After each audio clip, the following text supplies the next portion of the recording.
What's up, everybody? Welcome to the video. Chris Pennell here, breaking down my final thoughts for week 3 of the NFL season for DraftKings and FanDuel. We'll be going game by game, breaking it all down, talking cash games, tournaments, and stacks, and run the optimizer at the end to see who is popping as of right now. And I did post my first look video earlier in the week, so there is some outdated info on there due to injury situations. But if you want a more in-depth position by position breakdown and a lineup building process, you can check that out as well. If that all sounds fine and dandy to you, well, do me a favor, make sure you leave a like down below. Scott Champ for brand new. Let's dive right into it. Really quickly, like we see on the screen today, you can find it available on my website in the link down in the description or the pinned comment. I built it myself. I'm not a big company, so do my best out here, but there's tons of data and information, as well as projections and the optimizer as well. So you want to come in and check it out, be my guest. And like I always say, we are going to go game by game, but some of these games, I just don't have too much interest for DFS purposes, so I'm not going to sit here and bore you to death and talk about every single player on every single game and go that in depth, because that's waste your time, it wastes my time. I don't want to do it and you don't want to listen to it. So we try to keep this short, sweet, and simple. But we'll kick it off here with an NFC South showdown, which tend to be a little interesting for DFS purposes because bad defenses, some decent offensive pieces. Although with that being said, there's like one guy I like in this game, maybe two. Then other than that, I don't have a ton of interest. But 43.5 point over under in Carolina. Falcons are 5.5 point favorites. I wish they were at home, but I'm not going to complain too much. 24.5 implied team total for the Falcons, 19.5 for the Carolina Panthers. And I think the one guy that everybody wants to play in this one is Bijan Robinson. $7,900 on DraftKings, almost $10,000 over on FanDuel. Now, personally for me, I do prefer CMC as my spend up, and I really like Jordan Mason down low, but by all means, you could play all three. But if it is head-to-head, currently I am team CMC over Bijan, but you cannot go wrong with either. Based off the data we've had since last season, this is the best matchup you can ask for a running back, especially for Bijan Robinson, who had a bit of a tougher matchup versus the Minnesota Vikings last week, and obviously was incredible, especially on that first drive. But the floor is high, the ceiling is high, he's involved in the passing game. I mean, there's no reason not to like Bijan Robinson on this slate. And the other player that I guess some people will probably want to get to is Drake London at $6,000. Okay projection on him. Darnell Mooney is back, of course. We saw that in the prior game. But I will be honest, Drake London has, I would say, more so been disappointing than you've been excited to have Drake London in all the career games that he has played so far, which I realize is a young career. But I mean, I'd rather just go with the run game here with Bijan Robinson. If you want to play Drake London, now we had that balloon game versus the Panthers at the end of last season. I am fine with either. But if I'm playing anybody on the Falcons, for me, it is going to be Bijan Robinson. Now, as far as Carolina Panthers players are concerned, no real interest here. If I'm going to play anybody, it's going to be Ted McMillan if I am happening to go with a Falcon stack, which I don't really plan on doing it. If I am, it's probably just a one-off of Bijan Robinson or Drake London. I don't really want to stack this one up too much. I wish the total was a bit higher. I wish this was in Atlanta. So for me, it's just really the two Atlanta Falcons players. Then we move on to Green Bay and Cleveland. Now, we do have a big question mark here. We have Tucker Kraft at $4,700. He is very questionable for this game. I currently still haven't projected in just because I have to wait for an official, I would say, designation. But to me, it sounds like he's trending towards not playing because they did bring up the IR. They said he's not going to go on it. But even the mention of having to bring up the IR potentially just seems like he's not going to be a good to go this week. And I would say this is a game they can probably win pretty easily without Tucker Kraft. So my assumption right now is that he's going to be out. If that's going to be the case, we have Tucker Kraft at, Luke Musgrave at $2,700. He would definitely see a bump in projection. We also know Jaden Reed is out, so that is something to monitor. But as of right now, I just currently don't know.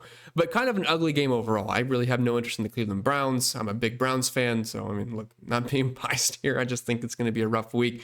I know they are playing at home. This is a brutal matchup versus the Packers, who looks like they're going to have one of the better defenses this season, and the Browns defense really isn't that bad. I know they got shredded by the Baltimore Ravens, which they're probably going to shred most defenses this year. I know the Packers have a pretty high implied team total, but Jordan Love does spread that ball out quite a lot. And Josh Jacobs, like, he's fine at $7,000. I would rather pony up the extra money for Bijan Robinson or Christian McCaffrey myself, but decent chance he does find the end zone. He does not project bad by any means. And then the wide receivers, complete carousel and good luck trying to get the right one in your lineup. We have an AFC South showdown here. The Houston Texans on the road in Jacksonville. 43.5 point over under, only 1.5 point spread in this game. Man, honestly, just not a lot of interest for me. I think the Texans defense is good enough to where I don't really want to play too many Jacksonville Jaguars. And I also think the Houston Texans offense is just boring enough to where I don't really feel like stacking against Jacksonville defense, even though they really aren't that great. Now, the one guy I'd have interest in is Nico Collins. He's been pretty disappointing to start the season. I know he had that early touchdown, I believe, in the first drive versus the Tampa Bay Buccaneers. But it's been a really slow start for CJ Stroud, this offensive line, and just pretty much everybody in Houston. Nick Chubb got into the end zone. I know that. We saw more of Woody Marks last week, which was cool to see. Nico Collins does have a pretty good track record versus the Jacksonville Jaguars, so he does have that going for him, but there is other spend-ups on the slate, the wide receiver position, that I prefer a little more, especially a guy like CeeDee Lamb on the slate. Puka Nacua, JSN at similar price points, so really the only interest for me in this entire game is going to be Nico Collins. And then we have what was going to be the LSU Bowl, which Jamar Chase, Joe Burrow, and Justin Jefferson somehow turned into Jake Browning and Carson Wentz. We still have these stud wide receivers, but they definitely do take a hit. Probably more so Jamar Chase. I really don't think Carson Wentz to JJ McCarthy is going to be a huge deal for Justin Jefferson. It's not like JJ McCarthy looked great outside of one quarter versus Chicago Bears. But really, in this game, it's going to be Jordan Mason for me, and that's about it. And I think that's how most people are going to view this game. Carson Wentz did look a little bit more interesting until about an hour ago. Jaden Daniels did get rolled out, and for me at 4K flat, Marcus Mariota looks a lot better than Carson Wentz. Personally, you could take a stab at both, but otherwise they both do look good. But for me, that's going to be Marcus Mariota, and we'll talk about him shortly. But Jordan Mason is in a great spot. Aaron Jones is out. The coach already said they can view Jordan Mason as a bell cow back. Honestly, the 16-point projection might be a little bit modest. At $5,400, he is going to be very hard to pass up, and he would be the number one cash staple for me this weekend. So I absolutely love Jordan Mason in a really good spot versus the Bengals. And then we have a weird game here, New England Patriots and the Pittsburgh Steelers. Back in the day, this used to be a banger, Big Ben and Tom Brady, but now it's Drake May and the corpse of Aaron Rodgers. I know Steelers had a great week 1, but their defense has been dreadful. If there wasn't other cheap quarterbacks in the slate, I think Drake May would be a little bit more interesting, just based off how the Steelers defense has looked versus the Jets and the Seahawks so far this year. But I don't really like the stacking options for Drake May in this one. So for me, Jaylen Warren is really the only guy I have interest in. $5,500. He's been productive so far this year. 14.7 projections fine. I mean, Jordan Mason obviously looks a lot better here, but he'd be a fine GBP pivot. But don't really have interest in the passing game for the Steelers. Don't really have interest in New England much. So maybe some Jaylen Warren shares in tournaments. But that's really about it. The Rams on the road in Philly. Really only 2 players I have much interest in here. So we'll start with the Philadelphia Eagles first. That's going to be Jalen Hurts. And the only reason I like Jalen Hurts on this one, not because it's an amazing matchup versus the Rams, it's just that there is a ton of attrition at the quarterback position on this slate, and he's kind of left as the lone big dog that if you have the money to spend up, he makes the most sense. You always have the tush-push floor, so the floor is always nice with him. The ceiling's always nice because if they get inside the 5, decent chance you're going to get that rushing touchdown from Jalen Hurts, so don't expect too much through the air. Then on the flip side, we have Puka Nacua. When you're the wide receiver 1 for Matthew Stafford, you tend to be an elite fantasy asset, and Puka Nacua has shown that so far this year, I believe, as he leads all wide receivers at points at the position. If you do want to play him in cash, I am fine with that. I think CeeDee Lamb probably ends up being a tad more popular just because everyone wants to stack that game up, but Puka Nacua is not that far behind despite the pretty bad matchup versus Philly. And kind of a fun here in Buccaneers, I just wish they were playing a better team than the New York Jets this week to try to push them a bit more. But coming in as 7-point favorites, they're at home, 26.5 point implied team total for the Buccaneers offense.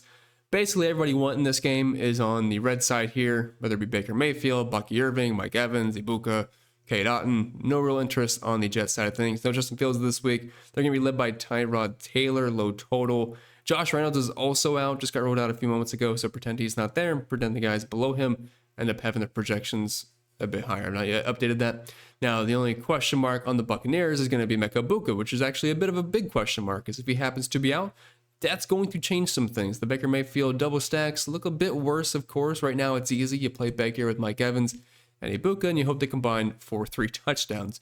If he happens to be out, that is a boost for Sterling Shepard. That's a boost for which wide receiver wants to get a uptick. I mean, we saw Tej Johnson being active on Monday. Ryan Miller somehow got into the end zone. 0.0% owned on the 2-game slate. Very impressive. And I would say Cade Otton does get a bump as well. When we saw Chris Godwin and Mike Evans out at a time last year, Cade Otton was a guy that we could get double-digit targets for. Not that I'm projecting that. And both running backs are going to be in play, although Bucky Irving obviously the preferred one, but both were quite productive on Monday night. But I would say as of right now, pretty much everybody on this team is going to be reserved for tournaments only. Don't see really any of them being cash plays. And then kind of an odd game here, not anybody that I think warrants really a cash game consideration, but I do find a couple of good tournament plays in here. 4.5 point favorites for the Indianapolis Colts, 24.5 implied team total, which is honestly pretty solid, especially at some of these price points. Daniel Jones is not breaking the bank. Jonathan Taylor's not breaking the bank. Tyler Warren at $4,400. Nothing wrong with those three. And of course, if you want to force a double stack with Daniel Jones, any of the wide receivers, take your pick. Of course, Michael Pittman being the preferred option. But if I'm going to play anybody, I think it's going to be Jonathan Taylor. I do think the chalk is pretty centered at running back this week. Jordan Mason, Christian McCaffrey, I think Bijan will get up there to a degree. So I'm kind of viewing Taylor as a similar spot as Bucky Irving, where they're going to have similar projections, similar price tags. And I really don't think anyone's going to go out of their way to play the Colts this week. So Taylor is a fine pivot off of those guys. And of course, Daniel Jones has been great this year. If we did not have the 4K flat quarterbacks, specifically Marcus Mariota, I think Daniel Jones, Drake May, those kind of guys would have somewhat higher ownership. But the problem is Caleb Williams and Dak Prescott are also in the 5K range. So I think that kind of gets spread out, and everyone's going to be in love with the Chicago and Dallas game this week, which we'll be talking about in a few games here, but not seeing too much I like. I do think the rookie wide receiver for the Tennessee Titans at $3,700, his projection's pretty decent for his price point, but I am not really too thrilled with this game overall. Then we have the Raiders and the Washington Commanders, and Jaden Daniels did just get rolled out a few moments ago, so very preliminary projection for Marcus Mariota. I'm sure this is going to switch around a little bit, but as of right now, he is the clear-cut choice as the top point per dollar quarterback on the slate. And if you are playing cash games, I really think it makes sense to just jam in Marcus Mariota because you can play Bijan Robinson, Christian McCaffrey, spend down for Jordan Mason. You should be able to fit in a guy like CeeDee Lamb if you want to, Puka Nacua. It really makes your builds quite beefy if you just punt the quarterback position. And Marcus Mariota in limited time has been productive as a backup, but he can run the ball around a little bit. So I think he makes a ton of sense here versus Raiders defense that I don't really fear too much. Bill there, $5,500. If Jordan Mason was not the chalk this week, I think his ownership would be a bit higher. No Austin Eckler, so he's going to take over the RB1 role. At least that would be the assumption. I think at that price point, he does make sense. Outside of that, no real interest here. I don't really plan on stacking with Marcus Mariota. I would only play him in cash games personally. If you want to play him in tournaments, you could. Obviously, we know the options. Terry McLaurin, Deebo Samuel, and Zach Ertz at the pass catching positions for Washington, but I think it's kind of just a Marcus Mariota naked kind of week. Then as for the Raiders, Jacoby Myers, Brock Bowers, of course, are always going to be options every single week. They are target hogs on that team that can combine for 20 targets each and every single week. But what I saw from them on Monday Night Football versus the Los Angeles Chargers, it was putrid. Geno Smith made a lot of boneheaded mistakes and some very poor throws. But we know where the ball is going in this offense. It's Genty, it's Myers, and it's Brock Bowers with a couple of deep shots to Dante Thornton at some point. Then we have a stack that I do have some interest in this week. I'm not typically one to pick on Denver too much, but I like what I've seen from this Los Angeles Chargers offense this season, especially in the passing game. The run game really has not been too existent so far. I'd say Omarion Hampton's been pretty disappointing. Whether you want to blame him or the offensive line, that's your choice. But the result has been, this has been a pass-happy team, and Justin Herbert looks incredible. We always known he's been a great NFL real-life quarterback. Very pretty drop back throw. Everything looks fantastic. It's a missile and it's usually right on target.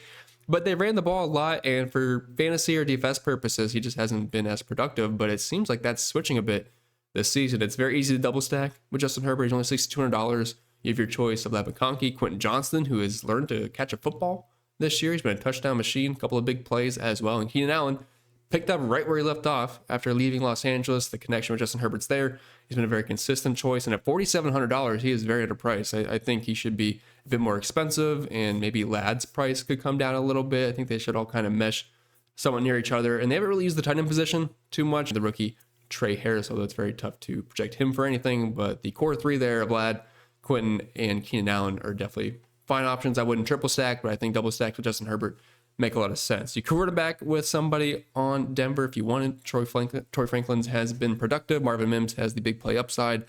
Evan Ingram, I guess, just kind of sucks. And Courtland Sutton, we know what he is. He's the wide receiver one on that team. But I'm pretty interested in the Los Angeles side of things and not really so much on Denver. I don't think you have to force a run back, but you can if you would like. You know, the Seahawks and the New Orleans Saints. Personally, for me, I'm on the Seahawks in my Survivor League this week, so I'm really hoping they can pull through here. But they're playing at home, 41.5 point over under, 7.5 point spread. All these games have had a fairly low over. I believe the highest we have talked about so far is 44.5, and that's been a couple of games.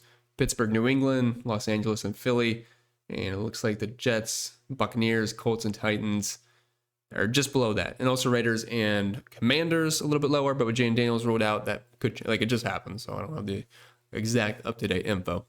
But the Seahawks have a pretty high implied team total of 25.5, obviously facing a pretty bad team, the New Orleans Saints, 16.5 implied team total there. Now, we do have some potential injury news that could, change this slate a little bit, especially change this team for sure. Zach Charbonnet has not been at practice. If he is going to be a no-go, Kenneth Walker's projection and ownership are certainly going to go up. So I currently have them both projected in. And the coach did say they're both ones. They got to find ways to get them both on the field and both get the rock. So it's not like one's going to dominate over the other. But of course, if Charbonnet is out, it'll be the Kenneth Walker show until he gets injured at some point, probably in the third quarter. But great game last week. It was nice to see after a pretty disappointing week 1. I definitely think he's the more talented running back, but it's hard to trust him if we're going to have the volume split up. So we'll really have to make sure we keep an eye on the news for Zach Charbonnet. But JSN seems like one of the best wide receiver options this week at $6,500. He has been a target monster. Now, of course, a 40% target share is not feasible for the entire season, but Cooper Kupp's washed. I know Torrey Horton, the rookie, has some upside there, but Sam Darnold's going to lock in on JSN. I think JSN is probably one of the best cash game options at the wide receiver position this week. But other than that, I don't really have much interest in this game. Chris Olave, maybe, or Juwan Johnson, of course, on the other side. I think Juwan Johnson is probably one of the better options at tight end, and I do think he is cash game viable. But for me, JSN all the way in this game, and then Kenneth Walker, Charbonnet happens to be out. And then finally, we have the DFS game of the week. I'm not sure if it'll be the real life game of the week, but if you are playing fantasy or DFS, lots of great options here because we have two really bad defenses from what we've seen so far this year. 26.5 total for the Dallas Cowboys and 25.5 total for the Chicago Bears. Now, Dallas, we saw what happened last week with the Giants. It was an absolute shootout. Probably one of the better games we will see all season long. I had them in Survivor, and I will tell you right now, it was not an enjoyable sweat, and I am so glad I got them out of the way so I can never think about them again because that was absolutely brutal. I thought we had it covered with the long field goal, then Malik Neighbors bomb, and then we all saw what happened, but not a fun sweat at all. So hopefully the Seahawks don't do that to me this week. But everybody looks good in this game. Dak Prescott, double stacks are easy. CeeDee Lamb, George Pickens, Jake Ferguson, take your pick of any of those three. Play two of them if you have Dak in your lineup, and then run it back with somebody on the Cowboys. And on the flip side, you can go Caleb Williams with DJ Moore, Romadunze, or even Loveland if you want, although I wasn't really impressed so far with the tight end position on Chicago. And then run it back with somebody on Dallas. But all fantastic options here. Before we had the 4K quarterbacks, I was thinking Caleb Williams is probably going to be the cash game chalk option, but his ownership has lowered just due to the fact that we have Marcus Mariota available to us, and he is $1,600 cheaper. Now, DeAndre Swift is currently questionable. I know they have the other running back, Managai, whatever it is. Who cares? I'm not even going to try to pretend to pronounce that. And we also have Rashawn Johnson here. We'll have to see the news on DeAndre Swift, but I was assuming he'd be good to go. And if you forego the passing attack for Dallas, I think Javonte Williams at $6,100. He's been very productive. So for the first 2 weeks, we have nearly 40 total opportunities for him. And I don't think it's going to change here versus Chicago. And like I said, the defense should probably be non-existent in this game. And if Javonte Williams gets into the end zone, I assume he's probably going to get close to 100 total yards in this game with a chance of a touchdown. And I think that's firmly in play at $6,100. So love this entire game. Everybody will, though. So I would expect some pretty high ownership, whether it be the quarterback position, wide receiver position, probably not so much the running back. So if you're trying to get different and get exposure to this game, say you're stacking the Chargers instead, you can get exposure to the running backs here, and that'll get you some action in this game without being on the extreme chalk. And then we have this Arizona and San Francisco game. Decent total at 46.5 compared to the other games we have talked about. It's only a 3-point spread. Thing is, though, I don't absolutely love the stacks in this game, but I do like two individual players. One, Christian McCaffrey. Whenever he is healthy, he has the upside of touching the ball 30 times, with a lot of that involvement being in the passing game, which really boosts that floor. It boosts that ceiling. He's healthy. He's $8,200. The price has came up, but he is still the top option pretty much every single week until he wants to hurt his calf again or whatever it may be. Don't really have much interest in anybody else on this team. Pearsall, Jennings, Tongs, Farrell. It's not too appealing to me. Despite the high totals, so I will get my exposure through Christian McCaffrey. And then Arizona side of things, I don't really trust anybody besides Trey McBride. We know the volume he's going to get. We know he's one of the best tight ends in the league. And if you are playing a cheap quarterback this week and you're playing Jordan Mason, that does open up your salary a little bit. And it's really not that hard to afford Trey McBride. So if I am spending up in cash games, McBride is definitely the option I would prefer. I prefer him over Brock Bowers this week, but everybody else I am not too enthralled with. So Trey McBride for me, and that's it. Now I almost forgot to show you guys the stack page here. So we're going to look at the table so we can visualize things.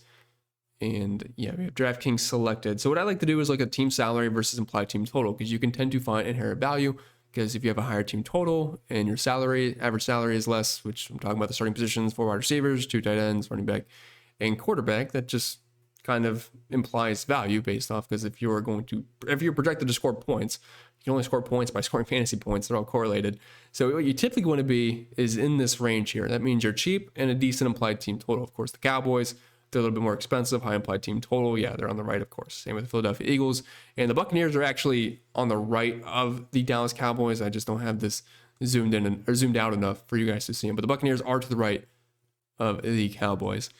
But we have the teams here in the sweet spot. Indianapolis Colts, they've been in there, I believe, each and every single week so far. And obviously their offense has been above expectation, especially with their DraftKings salary prices. The Bears are in this spot. No surprise there this week. Pretty cheap overall team with a high implied team total. The Seahawks in there, we talked about them, 25.5 point implied team total.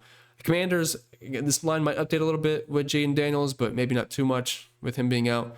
Vikings are in there. The Steelers snuck in. Then we have the Patriots and Broncos toeing the line, Cardinals toeing the line. And if we look at the team projection versus projected ownership, which this always changes by Sunday when you get the more accurate projected ownership. But as you can see, like the more on the outside you are here, the higher your ownership is going to be. And as you can see, Dallas is pretty far out there. The Chicago Bears are out there. Commanders a little bit high. That's because of Marcus Mariota garnering some ownership because of how cheap he is. Jordan Mason's kind of boosting that. Same with Christian McCaffrey. But you can definitely tell the Bears and the Cowboys are going to be pretty much the chalkiest stacks this week for sure. All right, so as always, let's run the optimizer here. And yes, I'm in different clothes. My original optimizer video ended up getting deleted. So we had to rerun here at midnight. But that's good because we did have some information that came out. So we did get some updated projections. Kenneth Walker looks like he's going to be the man. Zach Charbonnet did get ruled as doubtful, which is basically as good as out in the NFL. And we did have a couple of other things. So I guess it's for the better here. So let's run 150. We'll add some randomness on here because I kind of can account for not having the exact projections as everybody else in the industry. And we're also going to run a 2-stack minimum with our quarterback with a minimum of 1 bring back with no tight end in the flex. Now keep in mind, Marcus Mariota projects amazing for me on a point per dollar basis. So this is going to force in double stacks with him. So you're going to see a lot of Terry McLaurin, a lot of Deebo Samuel, maybe a lot of Zach Ertz. If we removed the stack, which I will do after this run, it would look a lot different. So just know I would not double stack with Marcus Mariota personally. I think he's just fine naked this week. So we're going to run the 150 and we will see which players are populating. But like I said, we're going to see a lot of artificial, probably Terry McLaurin, Deebo Samuel, like I said. So let's scroll down here and we'll look at the quarterback position. And I know my head is in the way. Let me fix that. All right, that looks a little bit better. But as you can see, Marcus Mariota getting absolutely jammed in. And when you do a minimum of 2 for your stacks, it's going to try to find quarterbacks that have decent stacking options. So Justin Herbert with his 3 wide receivers. Also looks like Will Dissly is going to be out. I did not know that when I was recording, so it's another thing that helped.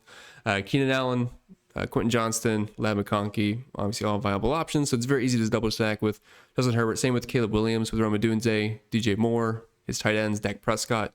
Another easy double stack option. So it makes sense that that's going to get thrown in there. It's still actually another 150 to build.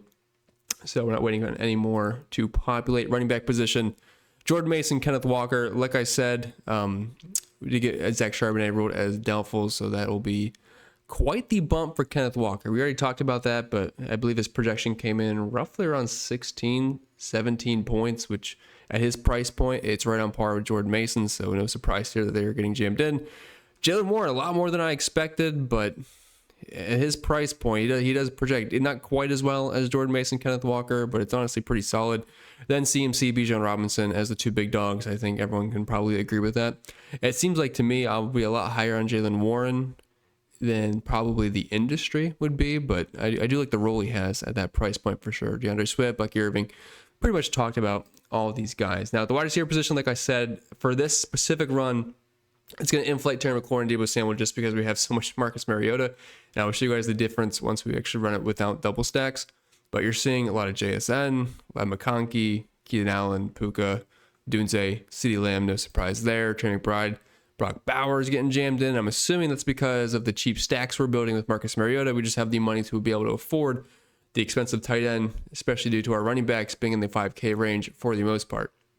And defense, who cares? But that's a lot of Packers And we have the stack shapes down here. And I mean, we just had 150 double stacks because I didn't really want to try to get triple stacks in here with the lineups. But let's run this without the double stack, because it'll give you guys a good idea of how much it changes when we're not forcing stacks in our builds. The running back position is not going to change. I mean, you're going to see basically the same outcome here with Kenneth Walker, Mason, Bijan Robinson, CMC.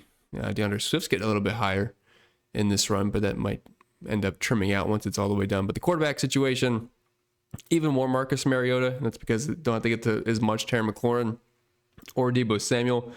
Similar quarterbacks, but as you can see, we talked about this with Drake May. The stacking options don't look that great. So when you remove stacks, it pops Drake May even more. And it actually ended up dropping guys like Dak Prescott, Caleb Williams, basically stayed the same. But Sam Darnold, not the forced double stack, which double stacks with Sam Darnold seems horrible, but he ends up getting a little bit higher. But like I said, running back did not change really.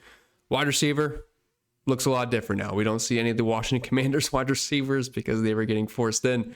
But JSN, Keenan, Jacoby Myers, Puka Nacua, Ladd, Moore, Metcalf. He's getting a little bit higher than I expected. Roma Dunze, Ridley, Drake London's in there. Tight end shouldn't really change too much. Just even more Trey McBride here, and then defense is basically, it doesn't really matter. And looking at the team exposure, Seattle just getting jammed in. That's because of JSN and Kenneth Walker. Now, I guess there's always the chance that Zach Charbonnet could end up playing, but I would say it's very unlikely when you get real doubtful in the NFL. But yeah, I just thought this was fun to do. Show you guys which players are popping for me, and I'm sure it can't be too far off the industry. That being said, that's all for this week, so I hope you enjoyed. If you did, or even if you didn't, make sure you like down below. Scotch Champ for brand new. If any questions, comments, concerns, leave them down below. I'm more than happy to answer them. But I wish you all the best, and I'll see y'all next week.